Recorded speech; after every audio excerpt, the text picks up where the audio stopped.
Another day, another start, sit, show. Hopefully, you guys aren't sick of us and our faces because we're here again tonight to answer all of your questions for the most pivotal weekend of fantasy football.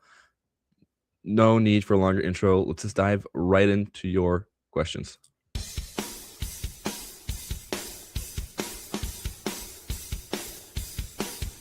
You're watching Fantasy Now Plus.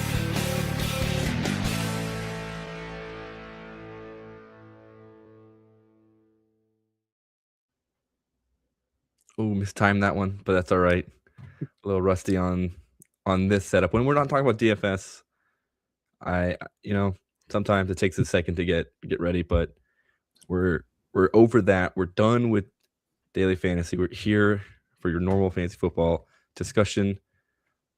I am today's host, Brian Rockwood, alongside my co-host, as always, Tim Holstad. And it is another day closer to a fancy, hopefully, championship appearance for most folks here. Yeah. Tim, do you have anyone going yesterday in that the wrong explosion of a fantasy point matchup? Yeah, only Colby Parkinson. So very, very saddening. I wanted to almost name this the Colby Parkinson apology stream. We're really sorry, though I didn't mean to look up his actual target share because it felt like he got plenty of opportunities. They just didn't fall the right way. I think he got 5 targets overall and just only had 2 receptions for handful of yards and no touchdowns. So that is the stupid sport we play, the stupid game that we play. Yep. It happens. I mean, he's been playing well. He's had a much bigger target share. He's had red zone work. He has been like a top 10 fantasy tight end in the last 5 consecutive games. He just didn't catch a touchdown this time. It went to Terrence Ferguson instead. And the rest of the yardage went to Puka. Yeah. Nothing you can do. Sure did.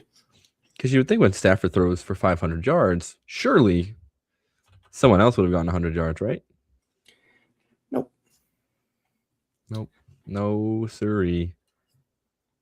But yeah. Hopefully not everyone is buried as much as, your co-host as well will face off against the Stafford Puka stack in one of his leagues. Yeah. I thankfully in the league I started Parkinson, I only faced Stafford, Walker, and JSN, which was somewhat like facing Puka, but those were also 3 of his better players starting. So if they're going to beat me with points that they could conceivably score, that's not the end of the world. It's mostly just that my team is falling apart at the seams all this week, despite being the clear number 1 seed all season. And it's very tilting, even though that's not this show. It's just playoffs just is another level of luck and chaos that you got to power through. Yeah.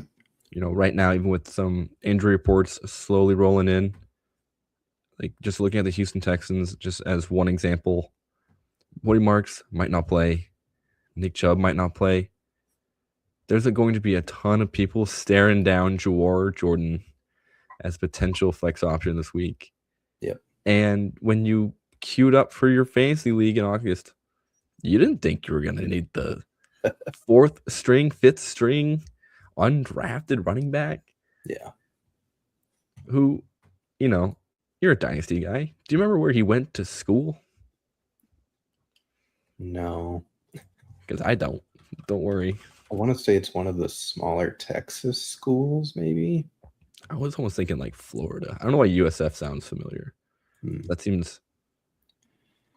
All I know is that he was so unheralded that he was a 5th round pick in a 32-team dynasty rookie draft for me one season. So, wow. Yeah. Oh, he went to Louisville. So Close. actually a relevant-ish Yeah, program. about halfway between Florida and Texas.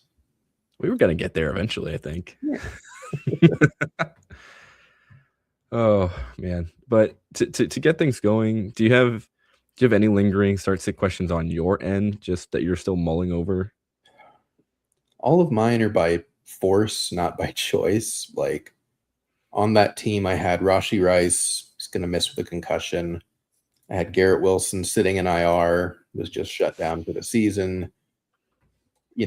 I had to play three flexes. One of them ended up being Parkinson because I had Woody Marks, who like was not going to be either of my starting running backs, but was like a solid flex option. And I'm like, I am not going to miss on Parkinson, get to Sunday, find out Marks won't play, and then have to pick up someone even worse than Parkinson. So I kind of had to just like make that decision. So yeah, That's rough. yep, Yeah, you never, I don't know, especially with games that are not on the main slate. yeah, Any sort of decision like that feels extra pressured. Like, yeah, what can you do? You don't want to miss the opportunity, especially since it's on a Thursday. yep. It's even worse next week. There's three Christmas games on Thursday. So and Saturday games. So, Nothing, nothing screams a perfect calm holiday morning with your family, like staring at your phone trying to figure out if you're playing Justin Jefferson or not. yeah, If you make it to the championship with Justin Jefferson on your roster, which would be a feat in and of itself at this point. it might be, if things go well, it might be me. But he is currently, I'm staring down not starting Blake Corum, and uh, I I know that people are like, you should start Blake Corum, but like on the way that we play fantasy football, you should not be starting Blake Corum. You're just running very poorly. He just yeah, keeps scoring touchdowns, but like this man does not ever catch a pass in any way. He is not the lead running back. It doesn't matter how good the team is. Like he's basically like discount David Montgomery in his role. And it's like you don't really want to play that, especially in season long. You're just completely betting on touchdowns and nothing else. And like he just keeps getting them. So it looks bad, but the play is not really a strong one. and his usage isn't that, you know a small deal anymore. It's very much a real timeshare between the two. Yeah. I think the Rams have seen enough from Corum where they think, "Yep, give you plenty of snaps because it's working." We scored 36 points, 37 points. Sometimes it's not enough, but Corum is feels very real, and going into next year, it's gonna be very, very interesting between the two. Yeah. Oh, what's up, guys? What's up, Eddie? I lost Rice. Should I go for Jane Higgins, Jalen Naylor, Parker Washington, Juju Smith-Schuster, or Matthew Golden? Full PPR. Thanks. Woof. That is tricky. Uh, Starting with kind of a little process of elimination from my end, I would say no to Parker Washington, no Matthew Golden, though he did have a good, did have a more of a relevant game last week, so maybe I shouldn't write him off too much. No, you Jane should. Higgins doesn't seem very exciting. Oh, I guess, do you believe that the Naylor thing is just going to continue and McCarthy will just keep beating him for some reason? I think I do, and I say that without a hint of confidence, because there are a lot of signs that point towards McCarthy trying to get to his all-pro receiver. Yeah. Like he is trying to get the ball to Justin Jefferson. They are against the Giants, who are a sieve when it comes to, both rushing and passing defense. Yeah. I do think like they're at each and every game matters for JJ McCarthy. So he will probably throw the ball a bunch. That's why I want to play Jalen Naylor. It just doesn't feel very exciting. Yeah. You're praying for touchdowns again. Like honestly, with any of these guys, you're just praying for a touchdown. Like it's really the only way any of them are going to pay off for you. So yeah, it's more about like who's going to be on the field all the time, who's going to be in a offense that's trying to score, that can throw. So it's probably Naylor. I think Jaden Higgins is a decent swing. He's the pretty clear, undisputed number two target on that team now. The real question is, are they going to have to throw the ball at all against the Raiders? That's certainly the scary part of that play. But from a talent perspective, I would prefer to play Higgins over anyone. But I think from a how things have been going lately perspective, I would probably go Naylor as well. Yeah, and Matthew Golden did get 4 targets for 55 yards, only 3 catches. Yeah. It feels like you still are gambling the Green Bay Packers, and I don't know if I want to do that in the semifinals. Yeah. Especially with Matthew Golden, like just if I'm looking at the last week's box score with the against the Broncos. So Golden had 4, Jane Reed had 6, Musgrave had 6, Dobbs 3, Christian Watson 5, Josh Jacobs 3, John Fitzpatrick 4. There is no unfortunately, I can't in good faith say I know how Matthew Golden's game is gonna go. Yep. Because it's either 4, 5 targets or 1 or 0. Yep. So to me, I think it is sadly Jalen Naylor, Jaden Higgins. I think are the top 2 options there. Yeah. I don't know. I don't feel safe with Juju either. No. I mean, what are you hoping for with Juju? Like, you're going to get 4 catches for 28 yards and okay.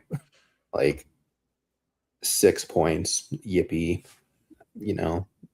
So, yeah, I would go Naylor. I'd say Higgins if you like really need some type of like high upside game.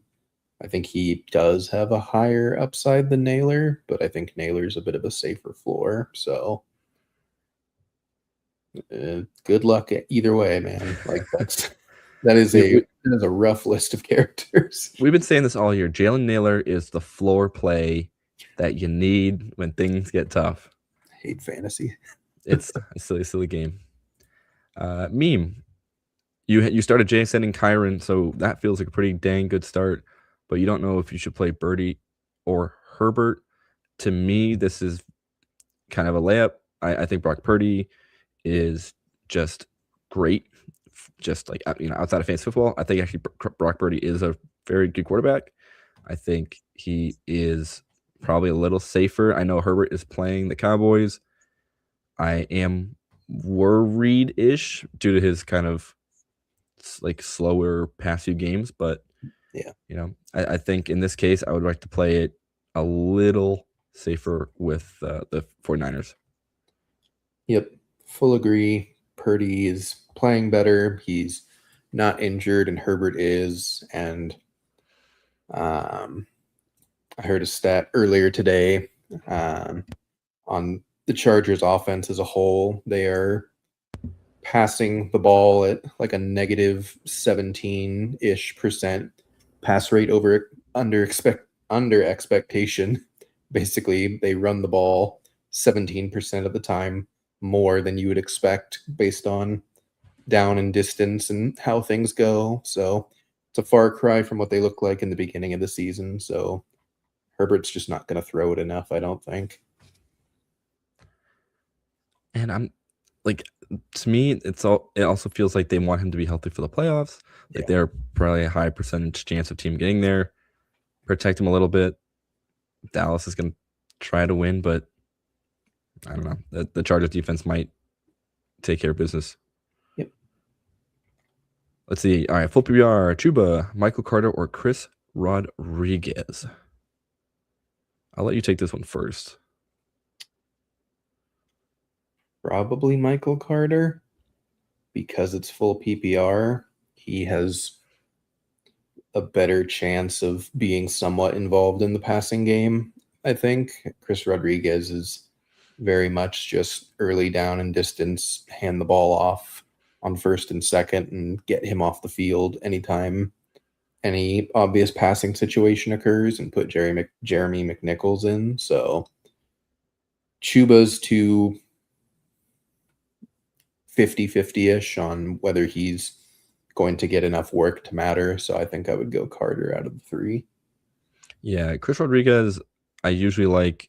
He is a more bruisery back, but against Philly, like I don't know if this feels very safe to play.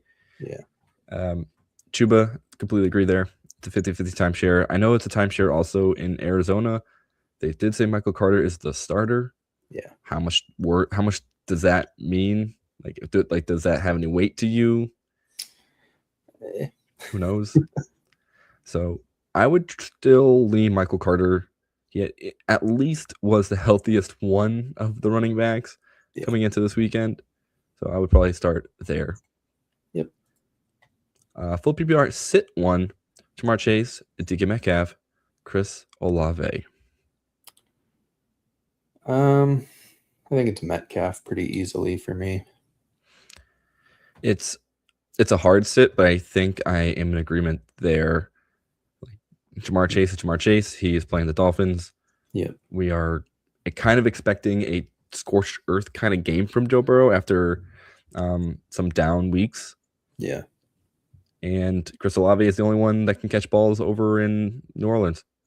Yep. And with full PPR, 8 catches, you've got a nice solid baseline of like 12 to 15 points, and Metcalf can get there on touchdowns and yards, but it's unlikely that he's ever going to give you an 8 to 10 reception game in this offense. So I would, especially with the upside of Chase, I would rather pair that with Olave's safe floor / high ceiling outcomes built in. All right, full PPR, Jake Ferguson or Colston Loveland. I like Colston Loveland a lot this week. Yeah, the Bears scare me, but they don't have Rome or Luther Burden, so Loveland's probably their second target when they do throw. So I think I would still take that over Ferguson, just knowing that Ferguson is a pretty distant third in targets now with Pickens and Lamb. Yeah, unfortunately, Ferguson's really exciting start of the season has cooled off quite a bit since everyone's come back. Yeah. You hate to see it. Colston Loveland, last time the Bears played the Packers, did have 5 targets, catching 4 of them. It only went for 20 yards, 30 yards, but one was a touchdown.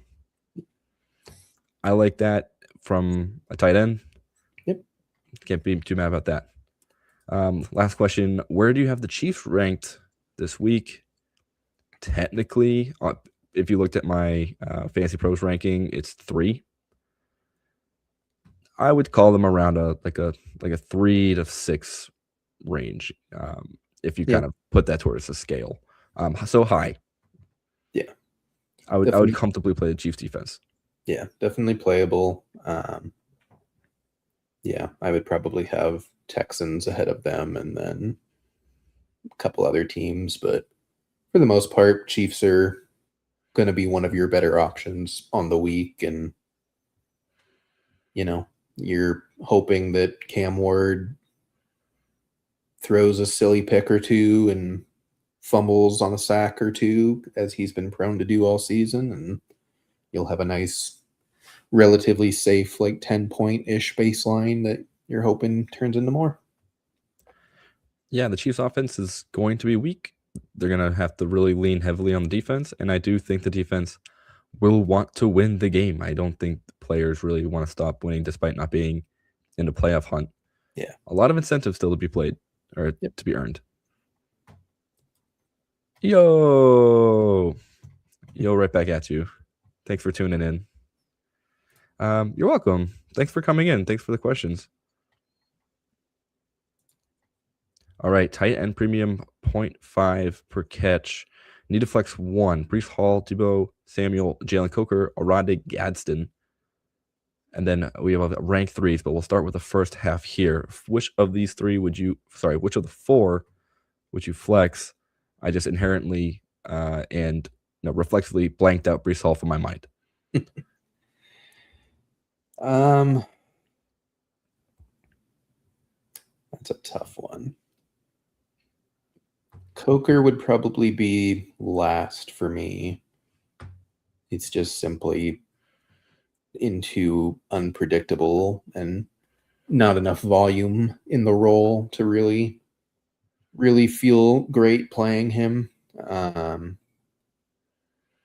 know it's tight end premium to some extent, but I also am just a little wary of just how little the Chargers are going to throw the ball. And so Gadsden feels okay on paper, but I don't know.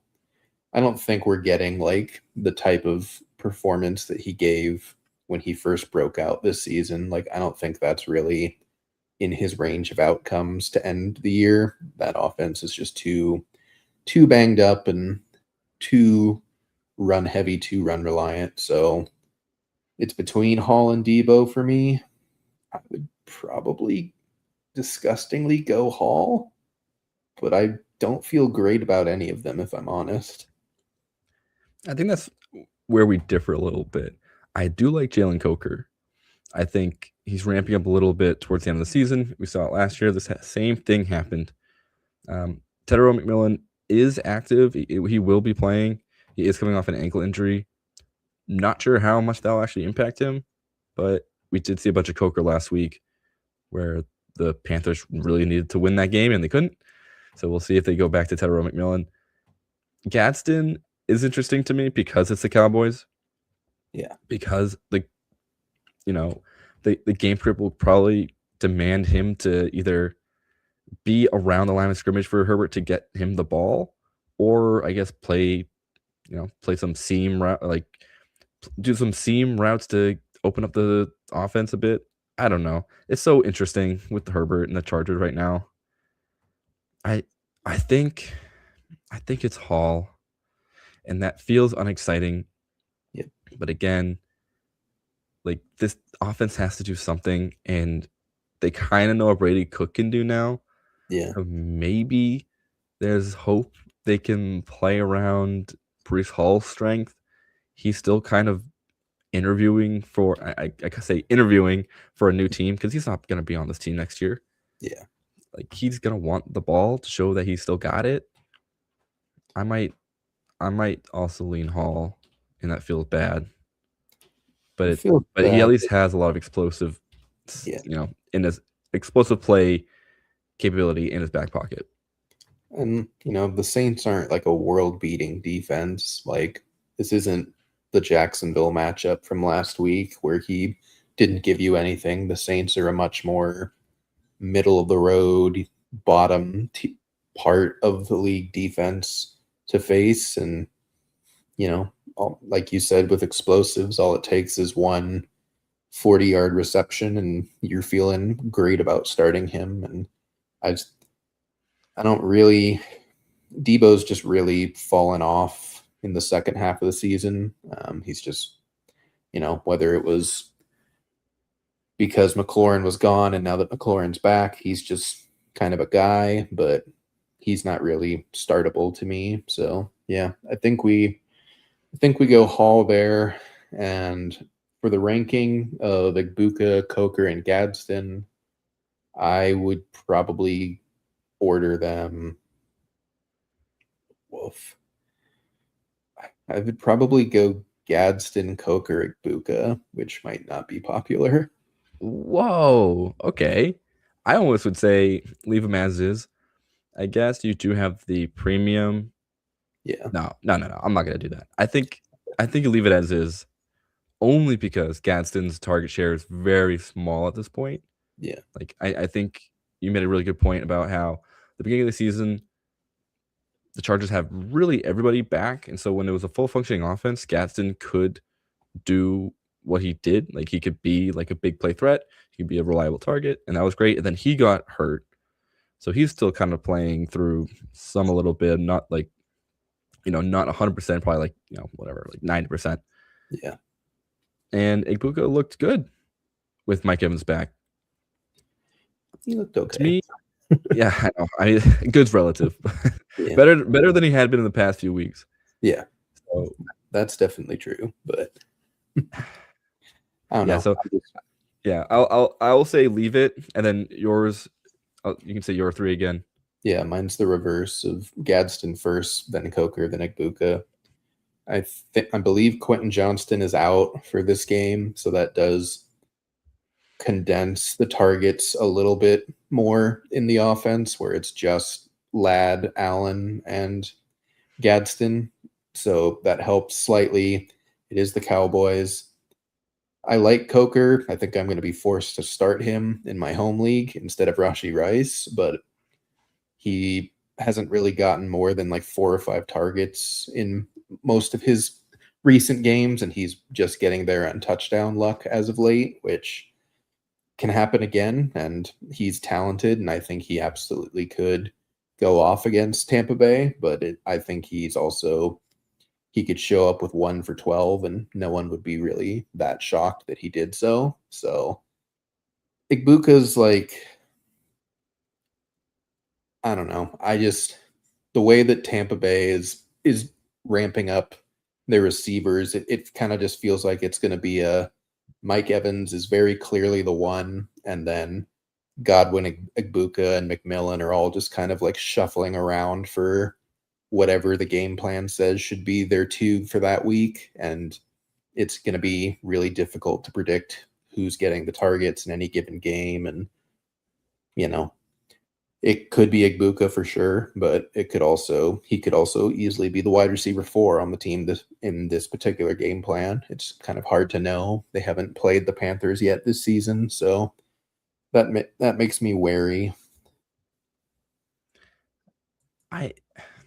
It's crazy how like when we get this deep into the season, like these questions are just legitimately, I don't want to say impossible to answer, Yeah, but it really comes down to just a combination of gut feeling yep, and just like pick the analytics that you want to use to follow your point, because you can kind of just like throw them all out because it doesn't matter anymore. yeah, You're not really thinking about next week. You're not thinking about past week. You're just thinking about what is going to go happen here. And when you think about like especially someone like Abuka, right? Like yeah. so good for the first half of the season, Yep. so bad the second half of the season, Oh yeah, and then now you're like, well, which half do I believe? Where's the truth that lies in Emeka Abuka? yep. I don't know. That is so hard. It's a hard question, but you know That's why they're asking. that's why you come to the pros to get hopefully the answer to get into the finals, or someone to blame, say it wasn't my fault, they told me to do it.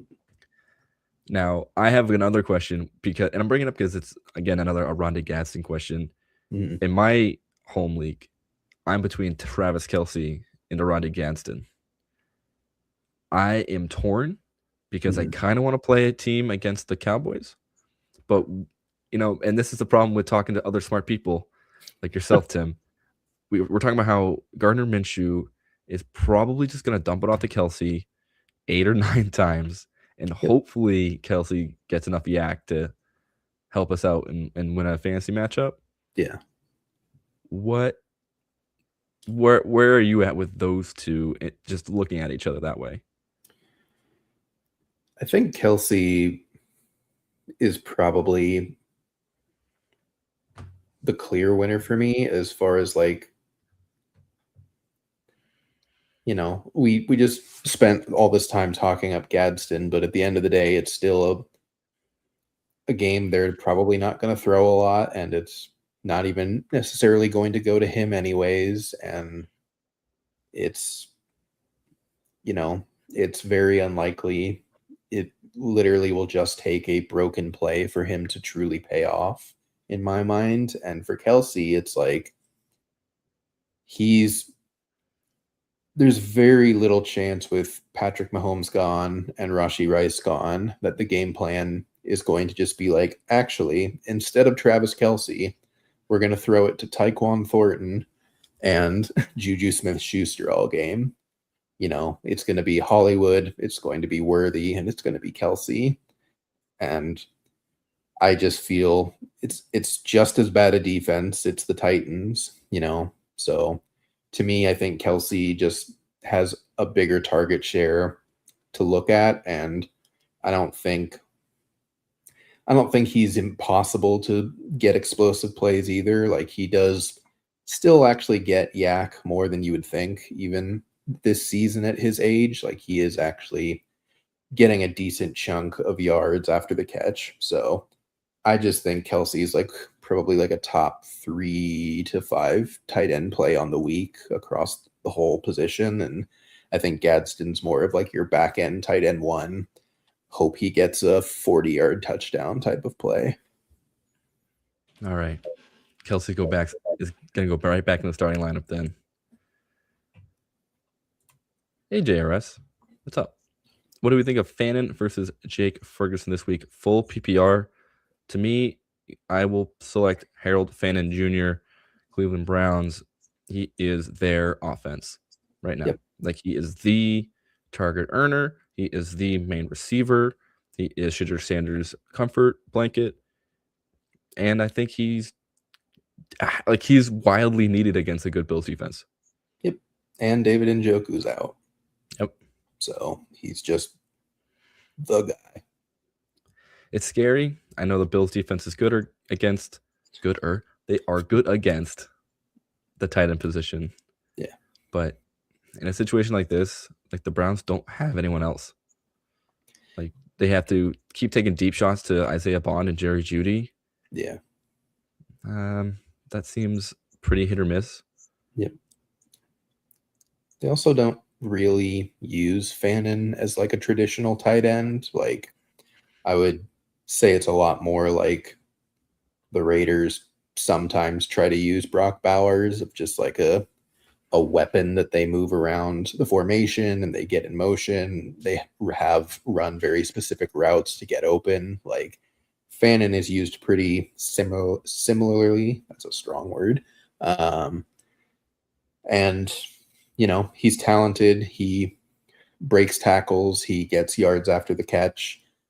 He has played in cold weather, so he's used to playing in winter conditions. He is a lot better with Shadur than he was with any of the other Browns quarterbacks. So I think Fannin's kind of probably another tight end that I would put in like my top 3 to 5 plays on the week. And Ferguson, similarly to Gadsden, is just kind of that back end tight end one. Hope he catches a touchdown type of play.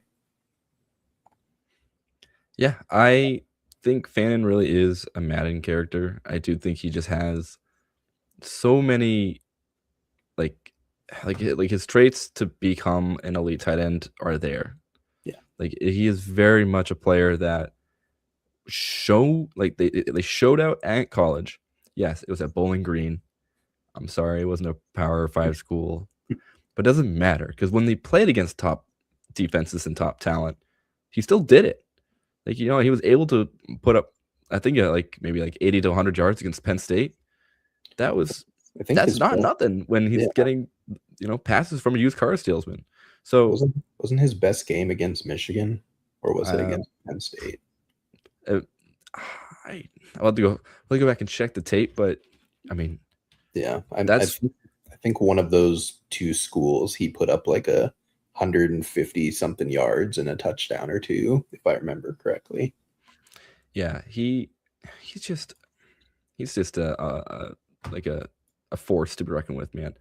Yeah. And I am excited to see what he can do more next year with the second year in the league and hopefully a better quarterback. We'll see. Or at least a full year of at least Shadur look, I don't care if it's Shadur next year. As long as he keeps giving Fannin 10 to 15 targets a game, yeah, I'm in. Yeah. I love it. Everyone saw it. How about Igbuka versus A.D. Mitchell? I'm down 20 points already. Goodness. I don't like that my first thought was, sounds good, play Adonai Mitchell. Was my thought. Like, you would think in most situations that like Egbuka would have a higher ceiling, but I just don't know if he does at this point. Like, there's just too many mouths to feed, even if it is a good offense against a mediocre defense. Like, AD Mitchell has a 20 to 30 point game in his range of outcomes, and it's against a bad defense that doesn't have any type of like shutdown corner really. So I'd probably would go Mitchell because of that as well. Like, I think the upside is higher, but I also wouldn't blame you if it feels disgusting to play AD Mitchell over a first round rookie who has exploded in games this year not too long ago. It's just like I said a few minutes ago. Do you believe Egbuka is the player in the first half? Do you believe he's the player in the second half right now? Yep. Make your bet. Yep. All right. While waiting for some more questions to roll in here, I did have another one, but now I'm blanking because it was another, is it Egbuka or Jalen Naylor? I think, unfortunately, we're probably on the Jalen Naylor side at that point, which is so, I shouldn't say we, because I think you might still be like, I don't know. I just don't believe the Jalen Naylor thing's real. It's not. That's the thing. I don't think it is, because the other receiving options are better. Jalen Naylor is a fine receiver. Addison and Jordan and Justin Jefferson are just like Great. objectively better. Yeah. Well, and Naylor, like, he's never been the type of receiver that just like demands targets, which is rich coming from a Cardinals fan who very quickly was like, Michael Wilson's good. But I don't know. I still, every time Naylor scores, I'm just like, that should not be him. Like, what are we doing? Why does this keep happening? So I would probably play Egbuka over Naylor personally, but I also can see the argument to not. It's just gross all around. It feels nasty putting the season in the hands of AD Mitchell. You're welcome. I completely agree. This is just the time of year where you start getting a little gross. Yep. You just try to find the player that will give you the best advantage, the best opportunity to win your matchup. And that's it. And then you just close your eyes, hold your nose, and and just hope the fantasy football gods are nice to you. Yeah. Like, I was so excited last night because I had played the Rams defense, and at one point they had, in our scoring, they had 12 points. Yeah. Jason had 4. Yep. At the end of the game, Jason had 20, and then my defense had 4.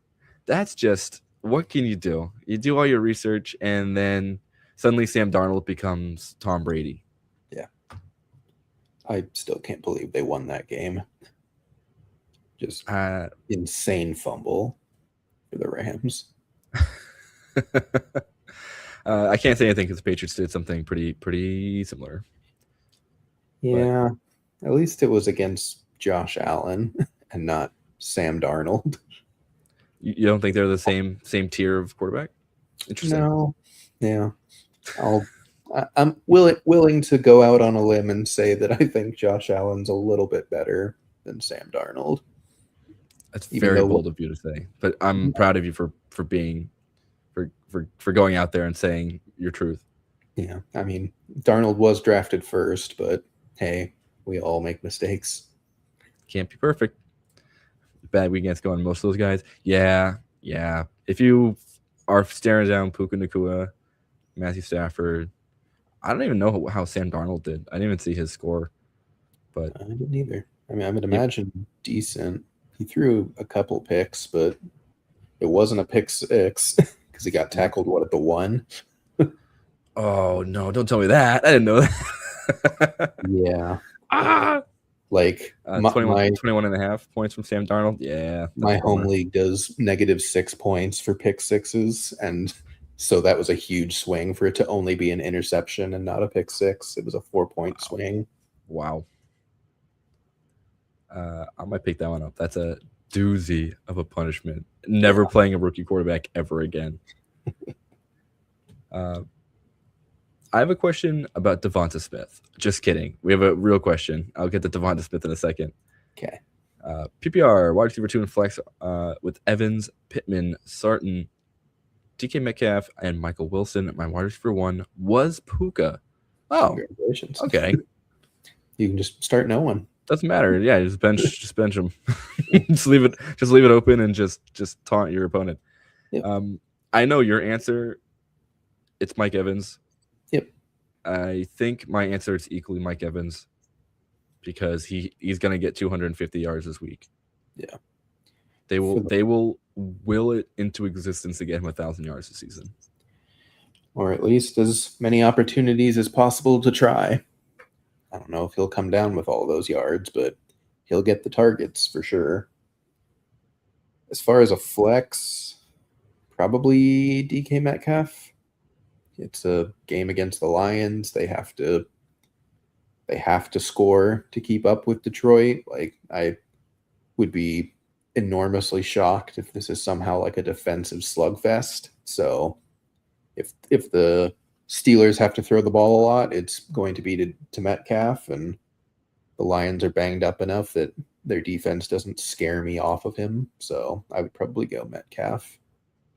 And what I like about this is you can like safely play Metcalf because he is a little bit boom busty. He is still a top 24 wide receiver on the year. Yeah. But it hasn't been very good. It hasn't felt good to roster DK Metcalf. But because Puka just did what he did, and because you have another really solid floor, Mike Evans, I think DK Metcalf is like a perfect, like, hey, let's see if he can get us 20, 30 points against a really bad, like, yeah, I'll say it, like really bad Lions secondary. Yeah. Because he can do that. He like just manhandled, quite literally, 2 safeties on the Miami Dolphins to score last week. Yeah. I can see that happening again against the Lions. Yep. So my question about Devonta Smith, what are you doing if you have him in your roster? Because looking at his past few games, he has been kind of not playable. Yeah. Oh, you're welcome. Epic 8 fight. Good luck in your matchup this week. Though 50 points spot is it's a pretty good feeling. Yep. But yeah, for Devonta Smith, he scored. But I could have sworn he scored last week a touchdown. Maybe not. Maybe it was called back or something. I don't know. But yeah, his last 3 weeks: 7 points, 5.5 points, 6 points. Yeah. And before that, 12 points, woohoo! But then 1 point. Yeah. What's your confidence level starting Devonta Smith? It's not very high, obviously. Like, there's no given reason why it would be high, but I will at least take some comfort in the fact that it's a very squishy matchup against Washington. Like, they will happily give up big performances to wide receivers. So it's been AJ Brown as of late, but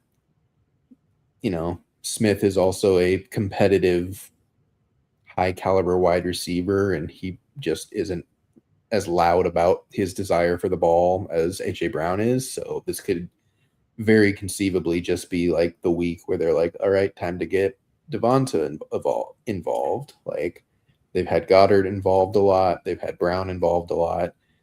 Saquon doesn't look great this season, just in general, and Jalen Hurts doesn't look that great this season. So for me, it's definitely dependent on who the other options are, but I don't think he's a must sit by any stretch. It's definitely like a who are your options for me. Right. Stephon Diggs against Baltimore or Devonta Smith?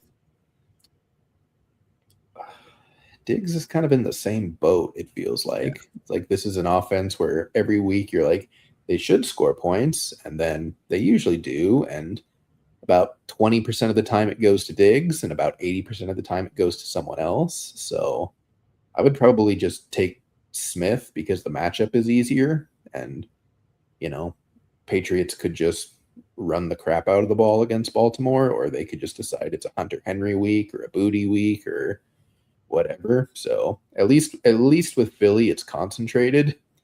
With the Patriots, it could be one of like 8 guys. So And that's a good thing for the Patriots because they're gonna make that drive. They're gonna make that playoff run.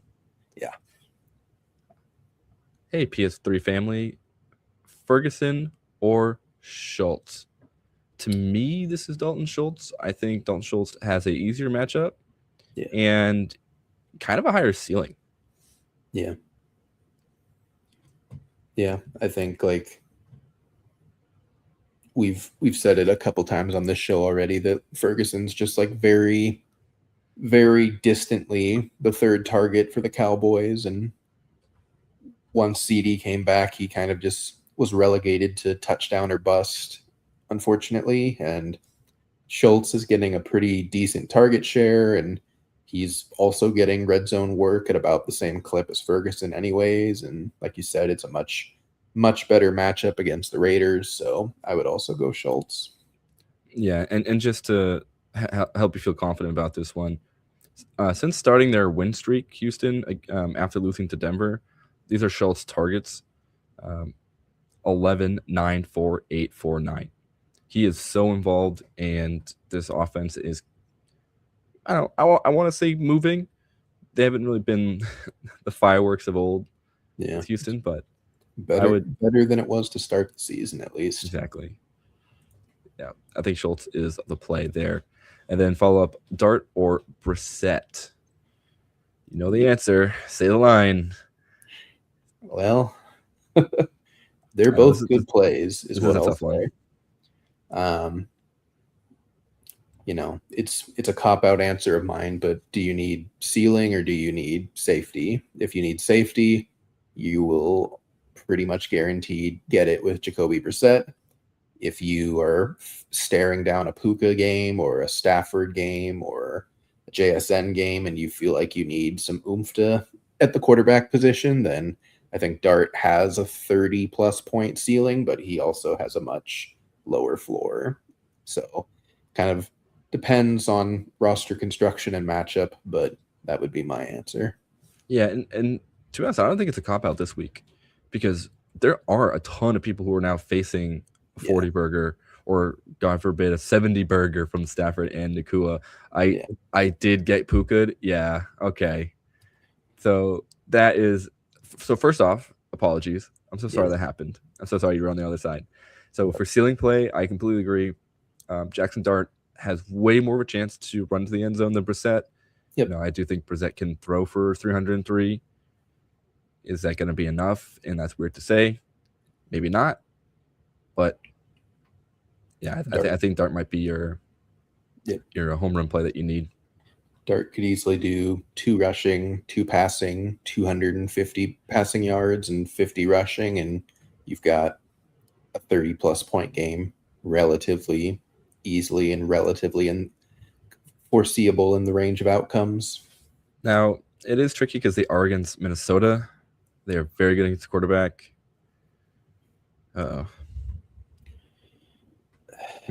Yeah, but I Minnesota think can also just be put into a position where they're just McCarthy throws 3 picks and all of a sudden it doesn't matter how good the defense is. They're just getting run over by the opposing team starting on the 30 every time.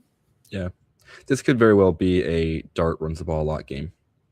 So I think I'll lean towards that. And because you're right here, estimator Carter, Michael Carter for me. Same. Yeah, I don't want to mess around with the Saints split until I know one way or the other. Yeah. I know we're running a little bit tight on time, but I do want to get to this longer one here. Hey guys, full PPR, 2 running back, 2 wide receiver, 1 flex. Jameer Gibbs, Bucky Irving, Trevon Henderson, Chase Brown, George Pickens, Lad McConkey, Tedros McMillan, who makes the team. On a side note, my tight end is Kittle, so that's a lock. But I also have Kelsey, is it worth playing at flex over any of those other players? The reason I would really like to play him is because the manager I'm playing dropped Kelsey last week, and it'd be so sweet to play him against them and beat them. Wow. Okay. So I really like where your head's at with the Kelsey thing. Mhm. No shot do I want to play Kelsey over any of those players. I think your team is pretty strong. So I don't think you really need to rub it in on, like, outside of just beating them by a billion. Um, Yep. To me, I guess I'll let you do the lineup first, Tim. Gibbs for sure. I would say Travion for sure. I would go Pickens and Tet at wide receiver, and then at the flex, probably Bucky. I know Chase Brown's matchup is good on paper, but they just absolutely love to give Samaje Perine the ball for some reason, and it just scares me the downside of him not having a great workload anymore. And if he doesn't get the touchdown, then it's like, oops, there's 6 points. And like, you can kind of say the same thing about Bucky, but Bucky's at least more explosive and he can just rip one for 50 yards and you feel that's totally within the range of outcomes. So I think that would be my 5. Yeah, that's would be my same 5 as well. Like, I probably would have gone like, what's it called? Gibbs, Bucky, and your real running back, Trevion Henderson in the flex. Literally doesn't matter. Yeah. But in that case, it does mean, like, do you want to bench Trevion Henderson for Kelsey? No, I would not do that. I think Yeah. Henderson has way higher of a ceiling and way more of a chance to score 20 or 30 points than Kelsey does, just as the team is currently built out, the team being Patriots. Yep. I think the only one you don't want to play, and you can clip this, unfortunately, when it bites me in the butt, I don't think you should play Lad McConkey. No. Just the way that that team is currently figuring out its own pass catching situation. They have a lot of mouths to feed. The pie is really small coming over from Herbert. I don't think they'll need to do a lot in this game. So Lad would be like my for sure bench. Yeah.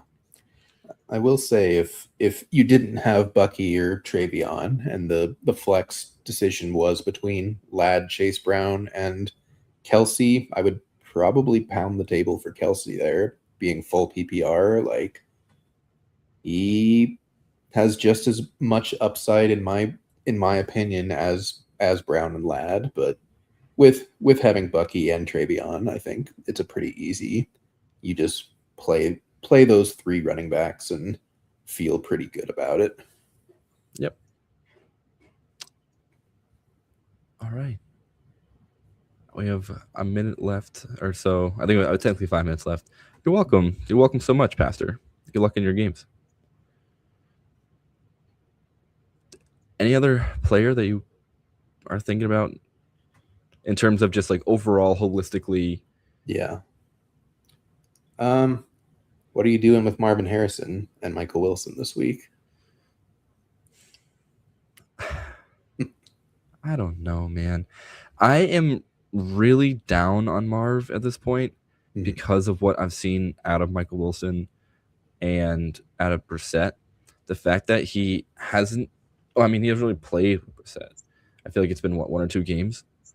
Yeah, I think it's like 3 games, and they're his best 3 of the season, I think, which isn't saying much because Kyler was awful with Marv, but you know, yeah, I'm just very curious what the alignment looks like. You know, are they gonna just put Marv back at X and ignore everything that Wilson has done at that position, or are they going to move Harrison around and keep Wilson at the X and see how that goes since it's kind of a lost season anyways? I think the answer is just going to be it's going to Trey McBride, so who cares? But it is something, especially from like a DFS perspective, but I know that this will be some decisions in lineup leagues as well of like, do I take the shot on Michael Wilson just because of how good he's been? But the last time Marv came back, Wilson had like 2 catches for 30 something yards in the game they played. So I know a lot of folks are going to be stressing over that Wilson start. Yeah, my heart wants to say play them both. Just get them both in your lineup. Get as many Cardinals receivers in your lineup not named Greg Dortch, um, Yeah. because the matchup is good. Brissett is throwing the ball 40 times a game, 30 to 40 ball Yep. and Michael Wilson has proven that he's just good enough to do what he needs to, like he has earned the right to get that many targets, truly. Yeah. And then also, Marvin Harrison is good. I think they should put him inside, honestly, just make him a big slot, Yeah. kind of like a CD kind of deal. I don't think Drew Petzing believes the same way as I do, but you know, We're tune not in for gonna- Get Tilted and talk about how we hate offensive coordinators in the NFL. Yeah. But yeah, I don't know. At this point, what the trend is telling me, I'm just playing a Cardinals receiver if I have one. So I have a sad hypothetical that's not real, but I figure we can end the show on this if no one else has any other questions. Michael Wilson or Justin Jefferson? Michael Wilson. I mean, yeah, that's awful. That's terrible. Yep. But just what's been happening, how the two teams have gone in terms of just where their targets are going. Yeah, I'm gonna take the 10 targets of Justin Jefferson's had 8 targets last week. I value a Jacoby Brissett target over a JJ McCarthy target right now. Yeah. And I hope that doesn't burn me. I hope no one's mulling over that decision. Yeah. Because Mike Wilson's gonna get 3 targets and it's gonna be like, well, all right. Sorry, everybody. It's very possible, but that's why this type of stuff is so difficult. It's just there's even with data that backs up things that have happened in the past, NFL teams will usually just be like, don't care, doing something different this week. So I don't envy anyone that has to make that decision. And if you do, hit us up in the Discord. Join the Fans Now Discord. Tell us what wacky decision you're making this week. We are always there to help you out as well. Make sure you're following us on Blue Sky. Make sure you're following me. Make sure you're following Tim. Tim, you can give your handle. I believe it's just Tim Holstad. Yep. Tim Holstead. I don't even remember. And then, Blue Sky's weird because you have 800 more characters to go. Yeah. And then myself is Brock Talks Fantasy Football. Brock Talks FF at fantasynowplus.com on Blue Sky. Yep. And make sure to, if you haven't already, sign up to Underdog. Your first $5 play gets $75 for your next contest. It's great. It's a great time to hop in. Tim's got a best ball show going on right now and our series going on. Yep. You can tune in and start drafting some playoff teams. Yep. And you can use that 75 for pick'ems. You can use it for best ball. You can use it for anything that Underdog offers in your area. So definitely sign up using promo code FN Plus if you haven't already, and join Underdog. It's a real fun time, and it really helps me as someone who loves fantasy football and wants to be in this business of understanding how, outside of dynasty, best ball players are kind of the only other subset of fantasy football players who are year round. So it really gives me extra insight into the fluctuations over time of how players move in ADP, how they move in value, how people see them from a market perspective. So it's not only fun, it's also very valuable insight that you can get from drafting over there. Oh, it's a blast. And why not do the best part of fantasy football every week? Just draft a new team. Exactly. That's the best time. But that's gonna be it for us today. Thank you all for hopping in. Thank you all for all the questions. We really appreciate it. I really appreciate all your conversation starters, honestly, because each one is just a new puzzle to fix, new puzzle to solve. So thank you all. If you didn't have a question yet, have one later on. Come down to the Discord, hit us up on Blue Sky, and we will happily answer that for you. But until then, best of luck in your games this weekend. Remember, there's Saturday games, so check your lineups. Yep. It's always important. But thank you all so much. Have a great weekend. Thanks for listening. Be sure to like and subscribe wherever you watch or listen to podcasts. We'll be back next week for more ways to win your league.